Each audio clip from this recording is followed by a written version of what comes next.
ийн турш хамгаалах хэрэгтэй. Битлээ. Айлдагч цэргийн хар. Аалгуур биелүүлэхээр алхаад. Марш. Хүнсээ авчих уу? Одно.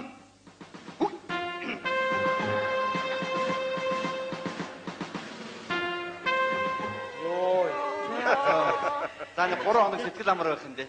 За аль хүүхдүүд одоо их гэрт орж найраа өргөлжлүүлье. Аваа. За. Би өөрийнхөө гэр цочтой өөрөө өрөөд оруулчих уу? Тэгэлгүй яах вэ те миний хөө. Отма. Чиглээд орч чадаа. Миний охин ихлээд гэртээ ор. Даавс орчих дөө.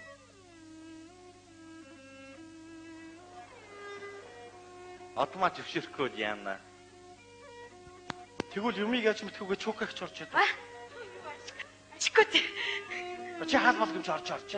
Хүш чукагч хойлоо хов яриад та. Заарыг багна. Наад зохиолын гэр хүн шиг нэрчих. Юу?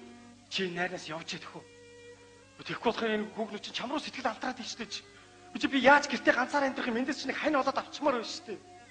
Би тэгээд ингэж төрсөн царайгаа яах болж байна? Магна миний амьдрал шийдэх гээд байна шүү дээ. Ойлголтоо. За яа. Найзгаа бодоо шүү дээ. Чиний гар болгоо. За баярлалаа. Юу? Октода би явлаа шүү. Магна. Хамж явъя. Тэгвэл байж. Байжсэн тэр юм байна. Хөө явъя. Байж. Явъя. Бууж штэ байж л та. Явъя. За орчих. Орч тэр сэтгэлээ чи амраая. Хөөрхөн төр хэцүү юм даа найз минь.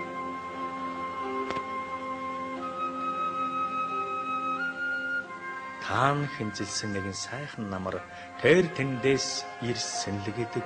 Харгүй хэрэн явдаг хүн сажилж ирсэн гэдэг. Хаяанд ирчихэд мориноос нь буухгүй болохоор нь харсан чинь сул бууран чирсэн бэлбсэн хүрэн морин дээрэн суутай боржигн эмээл дээрэн амьсгал хураан хөшиж сугал тухлын орчлон орхисон байсан гэх.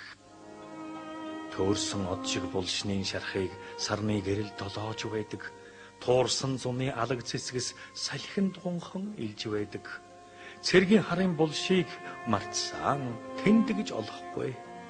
Цэргийн хар гэж хүн байсныг бүр мартсан тийм хүн олдох.